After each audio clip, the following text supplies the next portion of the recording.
Hello and welcome to all. आज के इस वीडियो में हम एनसीईआरटी साइंस क्लास 8 के chapter 4 materials, metal and non metals के बारे में जानेंगे। तो चलिए हम समझते हैं मेटल्स और नॉन मेटल्स के बारे में।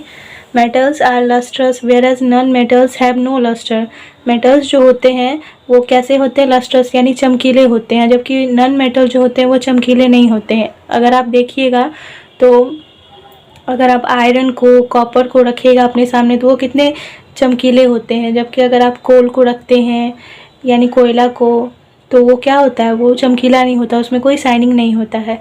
The property of metals by which they can be beaten into thin sheets is called malleability, यानी वैसी प्रॉपर्टी जिसके थ्रू मेटल्स को पीट कर पतले शीट के जैसा बनाया जाता है उसे हम मेलेबिलिटी कहते हैं। और metals are good conductors of heat and electricity. Metals जो होते हैं वो हीट और इलेक्ट्रिसिटी के गुड कंडक्टर्स होते हैं। The property of metals by which it can be drawn into wire is called ductility, यानी मेटल्स की वैसी प्रॉपर्टी जिसके थ्रू उसे वायर्स बनाए जाते हैं, वायर्स का शेप उसे दिया जाता है, उसे हम डक्टिलिटी कहते हैं। Metals produce ringing sounds, they are called या said to be sonorous. Metals जो होते हैं वो रिंगिंग साउंड प्रोड्यूस करते हैं। आप देखते होंगे अगर आप लोहे के बर्तन को या फिर स्टील का जो बर्तन होता है उसे आपस में पीटते हैं तो उससे साउंड निकलता है। तो ये जो मेटल्स जो होते हैं वो साउंड प्रोड्यूस करते हैं और इसे ही हम सोनोरस कहते हैं। तो साउंड प्रोड्यूस करने की जो कैपेसिटी होती है वो किस में होती है? मेटल्स में। और ये इसे क्या कहा जाता है? इसे सोनोरस कहा जाता है। तो इस तरह हमने जाना कि मेटल्स में क्या क्या प्रॉपर्टीज होती हैं। तो we can say that materials which are generally hard, यानी हम कह सकते हैं कि वैसे मटेरियल्स जो हार्ड होते हैं, लस्ट्रस होते हैं, लस्ट्रस यानी चमकीले होते हैं, मेलेबल होता है यानी जिसको पीट के शेप दिया जाता है, और जो डक्टाइल होते हैं, सोनोरस होता है यानी जिसमें साउंड होता है, are good conductors of heat and electricity, और वो हीट और इलेक्ट्रिसिटी के गुड कंडक्टर्स होते हैं, तो उसे हम मेटल्स कहते हैं। ये मेटल्स का क्या है, एक डेफिनेशन भी हो गया और उसकी कैरेक्टर्स को भी ये बता रहा है। जैसे एग्जांपल समझ लेते हैं कि मेटल्स किसे किसे हम मेटल्स कह सकते हैं। तो जैसे iron, copper, aluminium, calcium, magnesium etc are metals. ये सभी क्या है? मेटल्स हैं। Materials which are not sonorous means वैसे मटेरियल्स जिनमें से सुरीली ध्वनि नहीं आती है। और dull and soft in appearance, जो देखने में डल होते हैं और सॉफ्ट होते हैं। And are poor conductors of heat and electricity, और हीट और इलेक्ट्रिसिटी के ये पुअर कंडक्टर्स होते हैं। तो इन सारे मटेरियल्स को हम नॉन मेटल्स कहते हैं। जैसे देखिए एग्जाम्पल बताया गया है कि सल्फर, कार्बन, ऑक्सीजन, फॉस्फोरस, ये क्या है? ये नॉन मेटल्स हैं। एक्सेप्शंस देखिए, कुछ मेटल्स के एक्सेप्शंस बताए गए हैं कि metals like sodium and potassium are soft and can be cut with a knife. हमने जाना था कि जो नॉन मेटल होते हैं वो सॉफ्ट होते हैं, लेकिन कुछ मेटल्स भी होते हैं जो सॉफ्ट होते हैं, जैसे सोडियम और पोटेशियम, ये क्या होते हैं? सॉफ्ट होते हैं, और इसे हम अपने नाइफ से यानी चाकू से हम इजीली इसे काट सकते हैं। कुछ और एक्सेप्शंस दिए गए हैं जैसे कि mercury. Mercury is the only metal which is found in liquid state at room temperature. Mercury एक ऐसा मेटल है जो लिक्विड स्टेट में पाया जाता है और हमारे रूम टेम्परेचर पे ये लिक्विड स्टेट में रहता है। तो हम जानते हैं कि मेटल्स क्या होते हैं? हार्ड होते हैं, लेकिन एक एक्सेप्शन दिया है।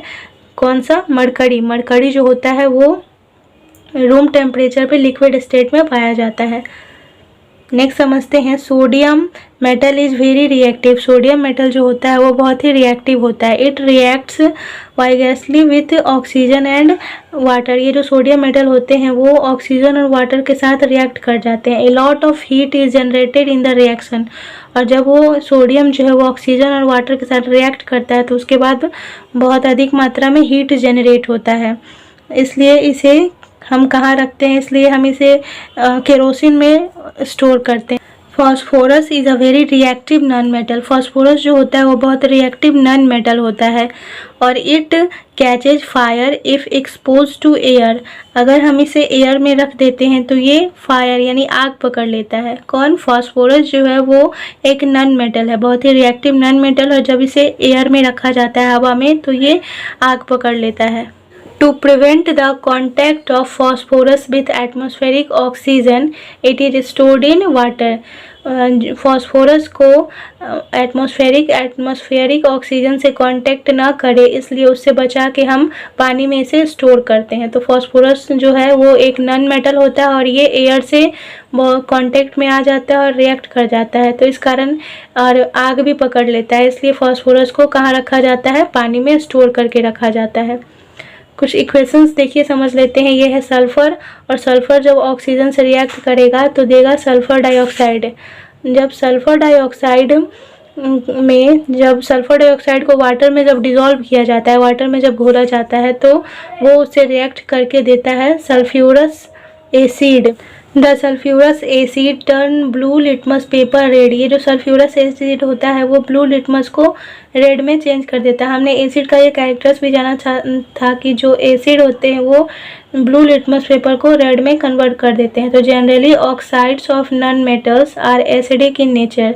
नॉन मेटल्स जैसे कि सल्फ़र, क्या है, सल्फ़र एक नॉन मेटल है, तो जो नॉन मेटल्स के ऑक्साइड्स होते हैं वो नेचर में कैसे होते हैं, एसिडिक होते हैं। Non metals generally do not react with acid, but metals react with acid and produce hydrogen gas that Burns with a pop sound. Non metals जो होते हैं वो जनरली एसिड के साथ रिएक्ट नहीं करते हैं, जबकि मेटल्स जो होते हैं वो एसिड के साथ रिएक्ट करते हैं और हाइड्रोजन गैस प्रोड्यूस करते हैं। और ये हाइड्रोजन गैस जो है वो जब बर्न करती है तो पॉप साउंड रिलीज करती है।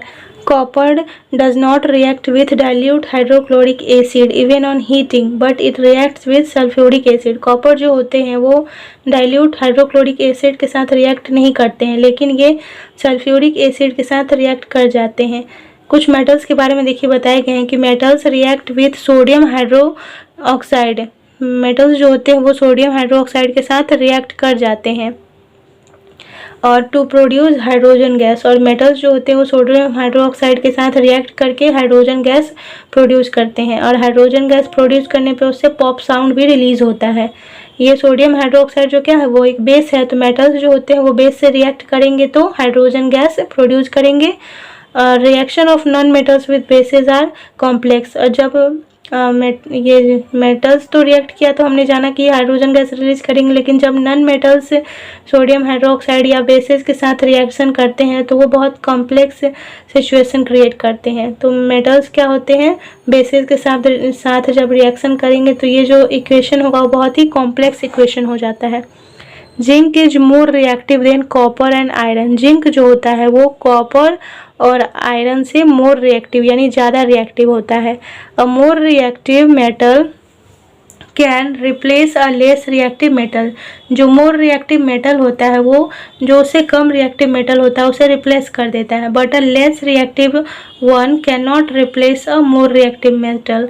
लेकिन जो कम रिएक्टिव यानी लेस रिएक्टिव जो होते हैं वो उससे अधिक रिएक्टिव मेटल्स को रिप्लेस नहीं कर पाते हैं। जैसे जिंक जो है वो जिंक कॉपर और आयरन से ज़्यादा रिएक्टिव होता है, इसलिए जब जिंक का कॉपर के साथ या फिर आयरन के साथ हम ऐसे इक्वेशन इसका करते हैं तो आप देखिएगा कि जब इसके साथ रिएक्ट करेगा तो जिंक जो है आयरन और कॉपर को रिप्लेस कर देता है। देखिए कुछ इक्वेशन बताए गए हैं, जैसे कॉपर सल्फेट है यहाँ, उसको अगर जिंक के साथ हम इक्वेशन करते हैं यानी जिंक के साथ कॉपर सल्फेट को जिंक के साथ मिलाया जाता है तो क्या होता है, हमें जिंक सल्फेट और कॉपर मिलता है। नेक्स्ट इक्वेशन समझ लीजिए, जब कॉपर सल्फेट को आयरन के साथ रिएक्ट कराया जाता है तो हमें क्या मिलता है, कौन सा प्रोडक्ट, हमें मिलता है आयरन सल्फेट और कॉपर। तो इस तरह देखा हमने कि जिंक क्या करता है, जिंक मोर रिएक्टेंट होता है तो ये आयरन को और कॉपर को रिप्लेस कर देता है। चलिए अब हम मेटल्स के यूजेस जान लेते हैं कि हमारे डेली लाइफ में मेटल्स के क्या क्या यूज हैं। तो मेटल्स का यूज मशीन्स, जो भी मशीन्स बनते हैं वो ज़्यादातर मेटल्स के ही बनाए जाते हैं। ऑटोमोबाइल्स होते हैं वो aeroplanes, train, satellites, industrial gadgets, cooking utensils, water boilers, ये सारे चीज़ क्या होती है, मेटल्स की बनी होती है। अब यूजेस ऑफ नॉन मेटल्स यानी हमारे डेली लाइफ में नॉन मेटल्स के क्या क्या यूजेज हैं उसे हम समझ लेते हैं। तो non metals is essential for our life. ये जो नॉन मेटल्स है वो हमारी लाइफ के लिए बहुत ही इसेंशियल होते हैं। Which all living beings inhale. जिस नॉन मेटल को सारे लिविंग बींग्स जो होते हैं वो इनहेल करते हैं, यानी जो हम सांस लेते हैं तो सांस में कौन सा गैस इनहेल करते हैं, ऑक्सीजन गैस। तो ये ऑक्सीजन गैस भी क्या होता है, एक नॉन मेटल ही है। Non metals use in fertilisers to enhance the growth of plants. Non metal का यूज जो पेड़ पौधे होते हैं उसको ग्रो करने के लिए जो है वो फर्टिलाइजर्स जो हम फील्ड में यूज करते हैं, तो उस फर्टिलाइजर्स में किसका यूज किया जाता है? उस फर्टिलाइजर्स में नॉन मेटल्स ही होते हैं। तो ये नॉन मेटल्स जो है ये प्लांट्स को ग्रो करने में हेल्प करते हैं। Non metals used in water purification process. Non metals जो है वो वाटर प्योरीफिकेशन प्रोसेस में भी यूज्ड किए जाते हैं। जो वाटर को प्योरीफाइड किया जाता है तो उसमें क्लोरीन गैस मिलाया जाता है। तो क्लोरीन क्या है? क्लोरीन भी एक नॉन मेटल है। Non metals used in the purple colour solution which is applied on wounds as an antiseptics.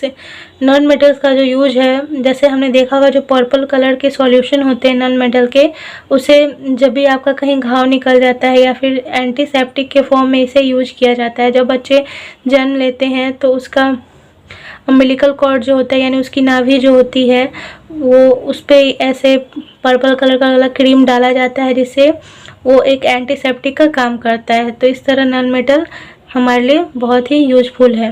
Non metals use in crackers. जो क्रैकर्स बनते हैं उन क्रैकर्स में भी नॉन मेटल्स का ही यूज किया जाता है। इस तरह हमारे डेली लाइफ में नॉन मेटल्स और मेटल्स अपना इम्पॉर्टेंट रोल प्ले करते हैं और हमें सर्वाइव करने में हेल्प करते हैं।